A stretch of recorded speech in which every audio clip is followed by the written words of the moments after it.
আমার বাড়ি মহলগিরি। আমার নাম আবু সাইদ খান। আমি দীর্ঘদিন এই কর্মসংস্থান ব্যাংকে ঋণের জন্য ঘোরাঘুরি করার পরে গত 22 তারিখে আসছি। আশা করি আমার ঋণ করবো আর কি, দিবে।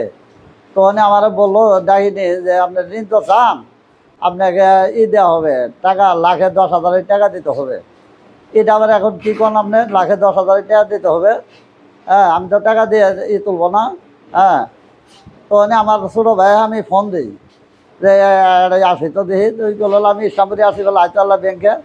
তা আসার পরে আর আগে আমার বলতে আছে যে তোমার ভাই আসলে কি আপনার ভাই কী করবো, আপনার ভাই কি ব্যাংকের ম্যানেজার না কোনো টাকা দেওয়ার কোনো তারপর আমার ভাইকে বলছি, আসছে। আসার পরে ওই হাফিজুরকে বললো যে আপনাদের আবার কী হয়েছে হাফিজুর ভাই? হ্যাঁ, আপনি আগে ফোন দিয়ে ডাকি নিয়ে আসছেন, হ্যাঁ কী হবে? তখন বললো আপনি এই অবশ্য ভাষা করেন কে হাফিজুর ভাই, কেন এরকম করেন? এই আপনি কেন, আপনি এখান থেকে বাড়ান, আপনাকে দেওয়া হবে না। হ্যাঁ, এই কী হয়েছে, আপনার কী হয়েছে? তখন বললো এইখান থেকে বাড়ান। তো খুব অপমান করে তাকে বের করে দিয়েছে আমাদের। হ্যাঁ, তা আমার আইনের কাছে আসতে হইলো সুষ্ঠু একটা বিচার যেন চাই এই বাংলা। এই যে ঘুষ বা এইভাবে গ্রাহককে এইভাবে ঘোরাঘুরি অপমান করাটা, এটা আমার বড় অনুরোধ থাকলো যে আইনের আশ্রয় যে এটা যে সুষ্ঠু একটা বিচার হয়, যে পাবলিককে যেন এই জন্য ঘোরাঘুরি না করি, এইরকম কথা, যে ঘুষ যেন না চাই, এই বিচারটা আমি আইনের আশ্রয় চাই। নাম মোহাম্মদ সাইদুর রহমান, আমার বাড়ি মহলগিরি। আমি ইসলামপুর বাজারস্থ কর্মসংস্থান ব্যাংকের কর্মকর্তা জনাব হাফিজুর রহমান। ওনার সাথে অনেক দিন আগে এবং দীর্ঘদিন কথাবার্তা হয়েছে একটি ঋণের ব্যাপারে। উনি আমার আশ্বাস দিয়েছে ঋণ দিবে। তখন মাঝখানে আবার একদিন কথা বলছিল, উনি বলছিল যে আপনার ঋণটা আমি সহজভাবে পাইয়ে দিব যদি আমার দিকটা আপনি দেখেন। আমি বিষয়টা আমলে নেই নাই। আবার এই 22 তারিখে 22/7/2025 ওই দিনকে উপস্থিত হয়েছি। উনি বলছে যে 1,10,000 টাকা দিলে আপনাকে ঋণ দেওয়া সম্ভব, এছাড়া সম্ভব না। আমি একজন শিক্ষিত পারসন, আমি বিষয়টা জানতে চাইছি যে যেহেতু কর্মসংস্থান ব্যাংক একটি সরকারি ব্যাংক, এখানে কোনো ঘুষ লাগে না। তো উনি বলছে যে না, আমরা অডিট ছাড়াই, আপনার বাড়ি তদন্ত ছাড়াই আপনাকে আমরা ঋণ দেওয়ার ব্যবস্থা করবো। তা আমি এগুলোতে মত দেয় নেই। মত না দেওয়ার পরে আমি বিষয়টা জানতে চাইছি যে কেন ঋণ দিবেন না। তখন উনি বলছে যে আমি এই জবাব দিয়ে আপনার কাছে আমি করবো না। তা আমাদের সাথে এক পর্যায়ে খারাপ ব্যবহার করছে। করার পরে তখন আমার চাচা দেওলার হোসেন, উনি আমার পুরান সদস্য, ওনারা আমি ডাকাইছি, চাচা একটু অফিসে আসেন। তো উনি অফিসে যাওয়ার পরে বলছে যে কি হয়েছে হাফিজুর ভাই, বিষয়টা কি, ওনার ঋণ দিচ্ছেন না? আপনি কি এখানে, আপনি কোনো দিল, আপনি ব্যাংকের সাথে আপনি কি, আপনার কথায় ঋণ দেওয়া লাগবো, আপনি কি করেন? পরে উনি বলছে যে আমি চাকরি করি বকশগঞ্জে, আমি টিচার, হাই স্কুলের শিক্ষক। পরে বলছে তাতে কি করবো, কি হয়েছে, আমি কি করবো, আপনি চাকরি করেন। এই যে পরে উনি বলছে যে আপনার ব্যবহারটা এমন কেন, আরও তো আপনাদের স্টাফ আছে, আপনি এরকম ধরনের ব্যাপার কেন? সেদিনকে আমরা ফোন নাম্বারটা চাইলাম, তো ফোন নাম্বার দেওয়া যাবে না। এই যে বললো যে বেরো এখান থেকে, এখান থেকে আমার অফিস থেকে বের হয়ে যায়, তারা সবাই বের হয়ে যায়। মানে করলো, মানে খুব রাফ ব্যবহার করলো, ঘাড় ধাক্কা দেওয়া বা ধরা, এরকম ধরনের একই করলো। তা আমি একটা জিনিস চিন্তা ভাবনা করলাম, যেহেতু এটা আর্থিক প্রতিষ্ঠান, এখানে ওনার সাথে আমরা বাড়াবাড়ি করি নাই, কে আমরা সুন্দর মতো অপমান হয়ে আইসি পড়ছি, আমাদেরকে চরম অপমান করছে। তা আমি আইনের কাছে আমাদের অপমানের বিচার চাইতেছি। ওনার এই যে ঋণের পরিবর্তে ঘুষ, এটাকে বন্ধ করে আর আমাদের অপমানের আমি সুষ্ঠু বিচার চাইতেছি। ভবিষ্যতে যেন আমাদের সাথে যা হয়েছে আর কারোর সাথে যেন না হয়। আমি পরিশেষে আবারও জোরালোভাবে আমি আর সুষ্ঠু এবং সুন্দর বিচার চাই এবং ওনার কঠিনতম একটা বিচার চাই। পরে আমি যখন ঋণ একদমই না ফিরিয়ে দিছে, পরে বলছে যে তাহলে আমার ডকুমেন্টস পেপার যা আছে এগুলো আমার দিয়ে দেন।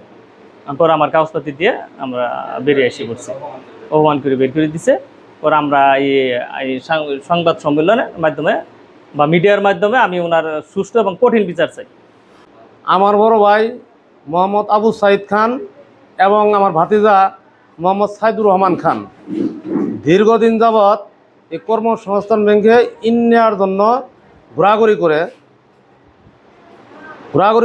করার পথে মোহাম্মদ হাফিজুর রহমান ওনাকে ঋণ দেওয়ার প্রতিশ্রুতি দেয়।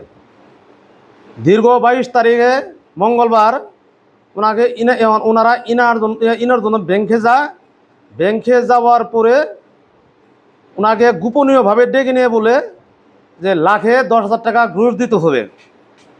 তখন আমার বড় ভাই আবু সাইদ খান এবং আমার ভাতিজা সাইদুর রহমান খান তখন হাফিজুর রহমানকে বলে আমরা তো কমিটমেন্ট এটা ছিল না, আমরা তো 1,10,000 টাকা ঘুষ দিতে পারবো না। তখন হাফিজুর রহমান বলে যদি ঘুষ না দিতে পারো তাহলে আমি ইন দিতে পারবো না, ম্যানেজারকে আমি ভালো মন্দ কোনো রিপোর্ট দেবো না ইন। তখন এই হাবিজুর রহমান উচ্ছৃঙ্খলভাবে মোহাম্মদ আবু সাইদ খান এবং সাইদুর রহমানকে অনেক অপমানিত করে তারপরে আবু সাইদ খান আমার বড় ভাই আমাকে ফোন দেয়। তখন আমি ইসলামপুরে আছি, ইসলামপুর থেকে ওখানে আমি কর্মসংস্থান ব্যাংকে যাই। যাওয়ার পরে এই হাবিজুর রহমানকে বললাম, ভাই কি সমস্যা কি একটু বলেন। তখন হাবিজুর রহমান বলে, এই তুই চেপের বাল, তুই কি ব্যাংকের কোনো কর্মকর্তা, তুই এখানে কেন আসছস? তখন আমি বললাম, ভাই এটা তো আপনার ব্যবহার এমনকে। তখন আমাকে অনেক উচ্ছৃঙ্খলভাবে, মানে ভাষায় প্রকাশ করা যায় না, আমাকে অনেক উচ্ছৃঙ্খল অনেক গালাগালি করে তাকে বলবো এখন তোকে ঘাট ধরে ধাক্কা দিয়ে বের করে দেবো, তুই এখানে কে? তখন আমি অনেক অপমান হওয়ার পরে আমি নিজ ইচ্ছাকৃত ব্যাংকে আমি যেহেতু ব্যাংক এখানে আমি কোনো কিছু মানে উত্তেজিত আমি না হই, না হওয়ার পর আমি নিজে ব্যাংক থেকে আমি বের হয়ে আসি। বর্তমান বাংলাদেশ সরকারের কাছে আমার অনুরোধ একটাই, ঘুষ নেওয়া অনেক জঘন্য কাজ। আমি এই হাবিজুর রহমান ভাইয়ের প্রতি মানে অনেক সুষ্ঠু বিচার এবং আমাকে গালাগালি বলে সুষ্ঠু বিচারের জন্য আমি আইনগতভাবে ওনার সুষ্ঠু বিচার এবং ওনাকে এই ব্যাংক থেকে যাতে ওনাকে অব্যাহত দেয়। আইন শৃঙ্খলা বাহিনী আছে এবং ব্যাংক কর্মকর্তা আছে, আরও যে লোক আছে, এবং ওনার কাছে উনি যে ঘুষ চালো, ঘুষের জন্য যে ঘুষ যে দেওয়া হলো না, এর পরিপ্রেক্ষিতে আমাদেরকে অনেক উচ্ছৃঙ্খলভাবে গালাগালিজ করলো। এর জন্য আমি ওনার বিরুদ্ধে ওনার কঠিন বিচার চাই। আমার নাম মোহাম্মদ হোসেন, গ্রাম মহলগিরি। সংবাদ সম্মেলন, কর্মসংস্থান ব্যাংক, ইসলামপুর।